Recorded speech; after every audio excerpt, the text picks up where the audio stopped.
What's up, and welcome to episode 145 of Life in Motion. I've got Brian Bell with me today from Keep Virginia Cozy.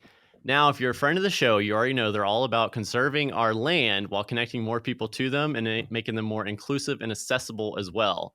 I'm also thrilled to announce that Keep Virginia Cozy is April's nonprofit partner, which means 20% of sales from lumencollect.com will be donated to support their mission. I'm excited to learn about their impact and what the community collection means to them. Brian, welcome once again for the third time. Yeah, thanks so much for having me. Yes, I'm excited. I'm excited about this new collaboration, but I'm also excited to, kind of teach more people that maybe didn't hear the first couple episodes that we had you on about the organization. So, kind of quickly, like, what is the story, your story that kind of led to you starting Keep Virginia Cozy? Yeah, so it started in the back of my Subaru in 2016, and it just has unfolded, and the ball started rolling downhill from there. But it started as kind of like a weekend warrior group, just getting some folks together outside, just kind of as a way to connect with like the local parks and stuff that we have. Because I don't know about y'all or our listeners, but most cities, are fortunate enough to have good green spaces, and then inside of that, most people find like their favorite spot, and then they just repeat, right? And then a lot of stuff falls by the wayside. So our area of Adventure Avenue, I guess, and trying to get people more comfortable outside was not just repeating going to Belle Isle every day because it's gorgeous. It's always gonna be gorgeous. But go to Pump House Park, go to Shiplock, go to Ann Carroll's, go to Shenandoah, go to the mountains. Like there's other ways to get outside and other places to do it. And then while we're there, let's at least do something positive and leave them better than when we found them. And that was literally like our whole ethos. It's like just hey, get outside, have fun while you're there, and then when you're done having fun, take the Gatorade bottle and the Snickers wrapper with you. And then it just became its own kind of entity, and I was told we needed an Instagram and a Facebook, so I got those kind of begrudgingly because I just didn't really want to spend time getting them. And now, overwhelmingly, that's where all of our stuff gets posted. I find it much easier than having a calendar and stuff. So it's live action, like upload it the day of or a week before to get on people's radar. 3/4 of the people who come to our events all hang out on Instagram, so they see it and they share it, and it's a much easier platform to kind of get the word out. Yeah. But yeah, it started as a weekend warrior project, and now it's a full blown nonprofit where we've since 2017 removed over 116,000 pounds of litter and recycling from these areas that we try to get folks to connect with. That's amazing. That's when it comes to trash, I always say, hearing those numbers is awesome, but then you think about it's like, why was that much trash out there in the first place, type of deal. But so when you started it in the back of your Subaru, so like the first time, was it just like you and a couple friends that kind of got like, because that's super grassroots, how it started. Like how did that community build? Like obviously get on Instagram and stuff, but even before that, it was growing. So what was it? Just people seeing you out and about, or what? Yeah, pretty much. So I mean, social media aside, a lot of our growth has been by word of mouth, which has been awesome because I'd much rather meet somebody outside and kind of show them the benefit of what we're doing, Yeah. as well as the community that gets created through doing it. But yeah, like it was really just a draw from my close friend base and my family. Like my older sister, and they live here in Richmond too. A couple of my close friends are in town, so we'd see what our weekend plans were going to be, and I'd say I'm going to go do a couple hikes in Shenandoah. If you want to join, feel free to take a ride with me because I'm going anyway. And while we're there, right, like I always pack a bag, I always pack whatever because the environmentalist and conservationist in me won't let me just like casually walk by something gross on the trail and leave it for the next person, because that's why that stuff is still there, right? Like people are like, I came on the hike for the nature, not the diaper. And like, yeah, me too. But someone has to say, I'm capable of getting it out, so I should. And then when you start that like title change, um, a lot more people are willing to do it too. They want to do good. They just want somebody else to kind of set it up for them so they know how to plug in and continue doing good. Yeah. So it started, just a couple friends and stuff like that, like every weekend. And there was no real structure, right? Like when I started, I was like, whatever, I've got 10 trash bags. We got 5 friends. Like that's 2 bags per person. That's plenty. And then, next week I was like, oh, the weather's not going to be crappy. Like, let's try this next park next week or whatever. And then through that, we were adding plastic to the stuff, right? Like we're picking it up in plastic bags, which is better than nothing, I guess, for sure. But it still sucks because those bags can't hold anything past like 10 pounds, right? Yeah. and you're still adding plastic to the landfills, which is a bummer. Um, so through, living in Richmond where there's a local watering hole like every 12 feet, and having them also want to be part of the community and give back, we struck up a partnership with Boston Brewery where we take their spent grain bags and those become our litter bags now. A lot of times, like my whole backyard, I've got this like filing system for all these bags that get cleaned after the cleanups and stacked and stowed away. Um, and sometimes, we'll get a load and we'll do a cleanup that's got a pretty gnarly amount of trash stuff that we don't really want to rinse out of the bags, like human stuff, like just real gross stuff. So those bags will get retired, but at least we didn't add plastic bags to the landfills. We gave those bags that were already done, um, like a life as a garbage conduit onto the landfill, right? So we didn't add any plastic in the process, and we wash all of our gloves in between, so they're reusable gloves, which is great, and it cuts down the cost of buying stuff and having like this throwaway culture that's around a lot of the, come out and do good on a Saturday, which is great and it needs to be done and it's cool work. But when you kind of weigh it with what you actually did, if you get 300 people, that's 600 gloves, right? And then Yeah. that's, Yeah. it's like, it's insane. Like it's a bummer because like you did good, you got the trash out, but you also kind of like added a lot of stuff to it that you could have avoided, with free local resources that you just have to be willing to ask about. And then more often than not, you'll have more stuff coming at you than you can even field.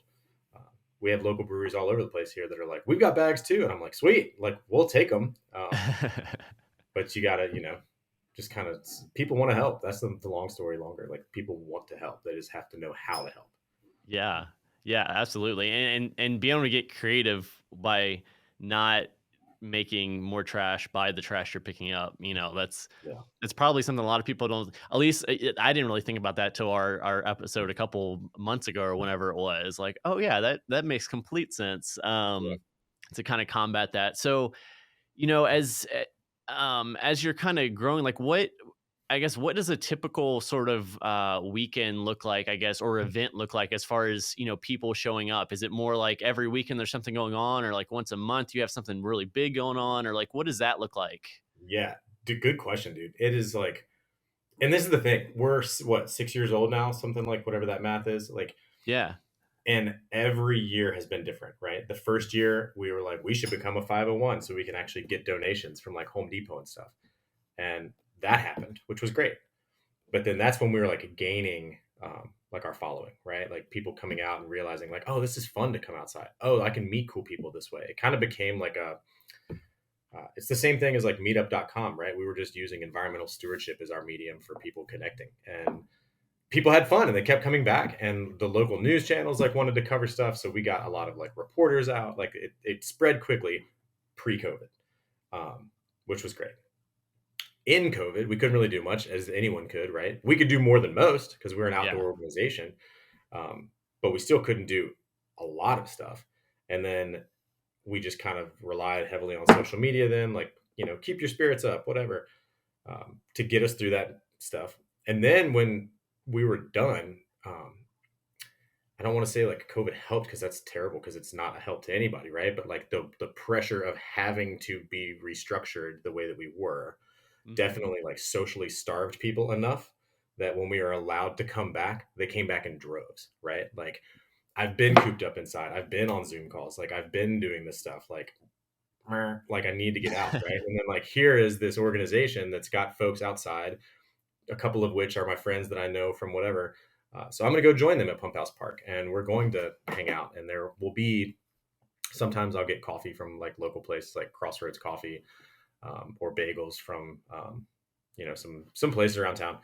And well, how come join us and grab a donut, grab some coffee, whatever. Like meet some people, and then while you're here, like spend the day here. But our agenda for the next 90 minutes is to get as much trash out of here as we can because many hands make light work.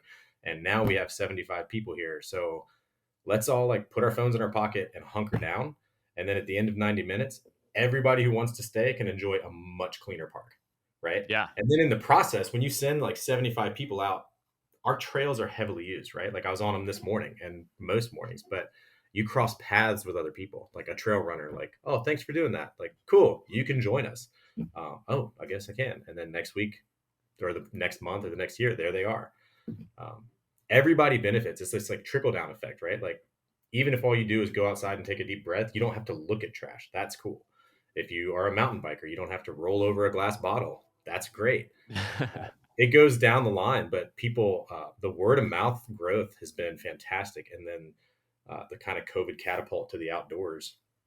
One thing I wanted to be sure we did was pair responsible stewardship practices and environmental conservation with this whole new wave of people who in COVID found out how great the outdoors has been all along, right? Yeah. That's been the thing we're trying to marry. Like, we're not trying to tell you how to go outside. Like, go figure it out yourself. Like, that's what we did, right? Like, find the way that you want to connect to nature, and it's a positive impact, and it helps us create bonds with other folks that are like supportive and with good intention. But if you're going to go do it, like take a few of these principles with you so that like it can remain sustainable for everybody to enjoy outside, you know? Yeah, absolutely. And going kind of back to not, you don't want to pull say that anything good happened out of COVID, but that was one thing that did happen. A lot of people started kind of being more recognizing of outdoors and the benefits of that. And then not only that, for like organizations like yourself, being able to figure out that kind of pivot point during that time, I think that really speaks to the passion that you have behind, the mission and what you're doing. Um, and then even like the meetups and stuff, I mean, that's probably a great way for, just beyond, cleaning up and doing all that great stuff. But it's an activity that people can do with strangers, which then leads to friendship because it's not like the awkward, like, oh, what do we Yeah, talk about type of deal. You know what I mean? So I would assume a lot of relationships and community kind of spins out of that. dude, totally. I mean, you pull enough like weird stuff out of bushes together. You pretty much like fly past the whole like, oh, what do you like to do outside? Like, clearly, we both like to do weird stuff, right? Like, we're pulling garbage from other humans out of these natural places. Like, yeah, you do. You become fast friends, and then everybody there's like this cohesive, group of people who are all supportive, but from also different walks of life. That's the other really great thing is like it doesn't matter if you're the CEO of whatever, or if you're um, unemployed, or if you're bagging a group, like it doesn't matter. You come outside and it's the most level playing field that there is, right? Yeah. Like we've all got two hands to hold a bag and high five somebody with while we go out and pick up trash. Like that's all it needs to be. There's no social status of like, well, this works below me kind of thing, or like, I can get somebody else to do it. Like we are the somebody else, like come join us and meet great people and then increase your connection to these natural places anyway. And I promise you'll walk away with like a better understanding of, just what it's like to be part of something bigger than yourself. Even if as soon as you're done that day, someone's going to litter in that parking lot again. It's a bummer, but it happens. But you also have just you know increased your connection to nature in a way that makes you more invested. And then I believe like you start seeing more beauty in other places you go because you have a different set of lenses to see outside with. Yeah, no, that kind of unique relationship that you're creating with nature in that sense too, and thinking about things in a different way. And then even, I'm sure people when they're just walking down the sidewalk and not necessarily on a trail or something like that, they're more probably cognizant of, hey, there's that Coke can on the floor or the ground or whatever like that to clean up that. So I'm sure there's a much greater trickle down effect that, would be very hard to quantify, but Yeah. I'm sure that happens all the time. Yeah, it's a bit interesting too because like uh our goal is just to clean up the natural world, right? Make it prettier, get the stuff out. Like the numbers are great, like the weights and stuff that we've gotten out. It's very like uh what am I trying to say? Like you can look at that number and be like, whoa, that's huge, right? Like, but the reality is like the numbers don't really matter because it's only ever going to go up and it's never going to stop, Yeah. right? Like it's Yeah. terminal, like like litter and like laziness are terminal, unfortunately. So that number as cool as it is and is like kind of like, oh my gosh, that's like over 60 tons, whatever. Like it's depressingly awesome, but it's also only going to go up. So like I'm not so much focused on the numbers as I am the people's connection to these places where the numbers come from, right? Like Yeah. if you get out 300 pounds of trash, that's great. But like if you don't feel like you uh, made friends, right, or if you felt like this area didn't really like speak to you, like why? Like figure those things out, right? Like don't worry so much about the numbers or like the weights of stuff or the metrics for success, right? Like I think we have a different set of parameters because we're not city funded, we're not like federally run, we're not anything. Like I don't take a salary from this, so this only ever gets to be a passion project, right? Yeah. Um, so we get to by nature focus on the things that I want to spend more time with, like uh, singing every single morning. Like how else, like outside is so excellent, right? And like come out here, like you will have fun, like just see for yourself, like literally just get here. And we'll provide everything else to pick up the trash and stuff, but don't worry if like this person picked up 620 pounds and you picked up 3 cigarette butts. Like that's still 3 cigarette butts that aren't out there, and Yeah. y'all got to spend time outside together. So it's fun to not have to like hit the same metrics for success that other organizations have to, that have a little bit higher structure than we do. um, but No, that's awesome, and you're still obviously, regardless, you're still making a big impact throughout the way in many different ways. And then so you touched about, working with some of the breweries and stuff and kind of those partnerships, and I know there's some other local organizations there that you kind of partner with as well that kind of help spread your reach, but helps them as well. So what are some of those? yeah, I mean, well, like the first one, Beyond Boundaries, right? That's how you and I Yeah, got connected, was like through Shep and the work that they do. And it's awesome, like to watch them grow and hire employees and stuff. And through them too, like I've met groups like Jacob's Chance that wants to get folks outside, and who I bought the hoodie from when y'all did their promotion and stuff. Like yeah, all these different groups, I think the central core that we all have in common is that we're community based, right? Like yeah, Beyond Boundaries adventure is for everyone, but it's about a community for everyone, and then get outside, right? Jacob's Chance, kind of the same thing. Like us, like we have a community who likes to recreate responsibly and clean up outside. Like the common denominator across all the groups we get to work with, that we enjoy working with and that also enjoy working with us, is community. That's the number one driver. We have different specialties after that, but the community is the one thing that holds us all together, and that's pretty. I think it's pretty cool, right? yeah. Like it's also like it kind of speaks for itself. Like I don't have to describe community, right? Like, but that's what we all have in common, and that's what holds us together because it's a community. Um, Yeah. and then that gives you room for doing cool stuff inside of it. So Yeah, absolutely. Yeah, everybody that you just mentioned obviously has a very they know their why to that, and it's easy to kind of feed off of each other in that sense.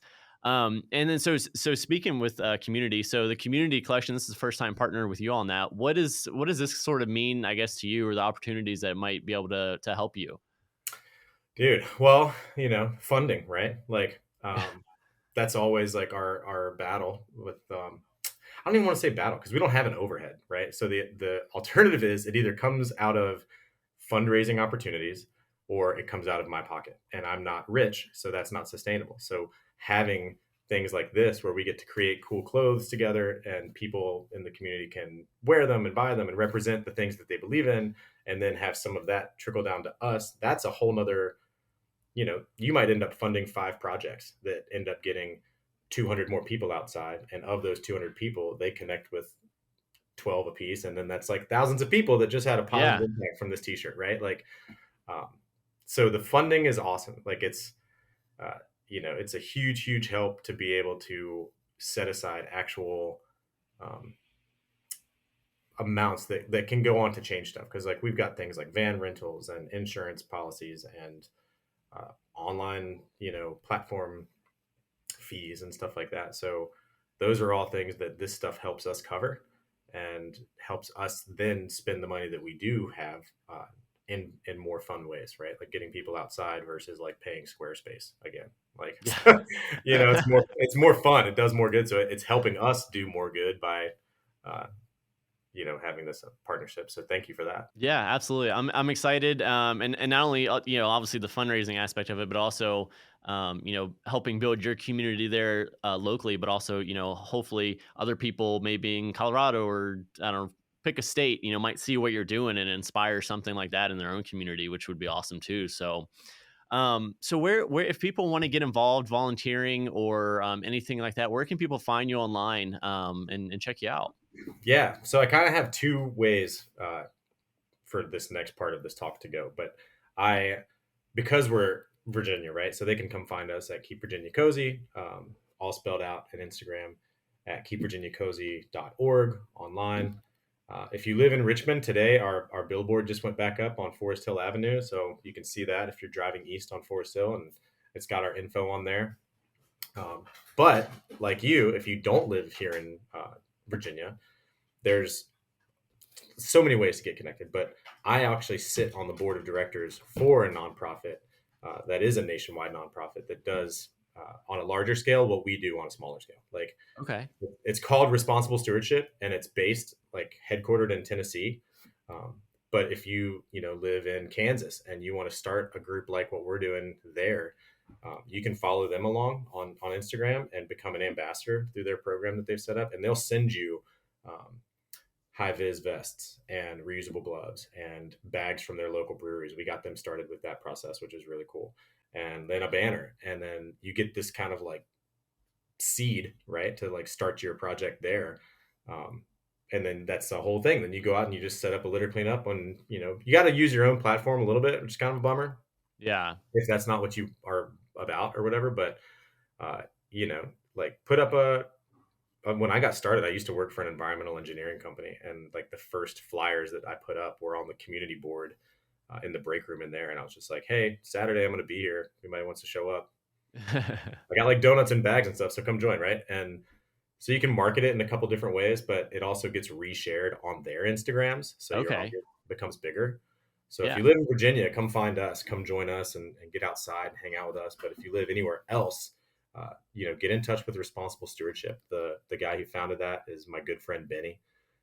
We travel and backpack together all the time, and we travel state to state to help each other with our cleanups and stuff. And he has gotten that thing set up to be it's like all over the U.S. It's soon to be transatlantic because there's some stuff going on in that realm. Really? Yeah, it's pretty rad. We met some folks in Scotland and from Croatia that kind of partner with that. So responsible stewardship can be your larger plug if you're outside of Virginia. But if you're in Virginia, follow along and join us here um, and come get outside. That's awesome. Well, everyone, definitely make sure you check both of them out as well. And then if you want to pick up any gear to show your support, it's just illumicollect.com. We'll be donating 20% of each sale for the month of April to them. And I'm looking forward to seeing what that partnership brings, seeing what you do for the rest of the year, and kind of continue to watch that grow. So I appreciate it. Yeah, thank you so much for the chance to do something cool with y'all and be highlighted in such a fun way.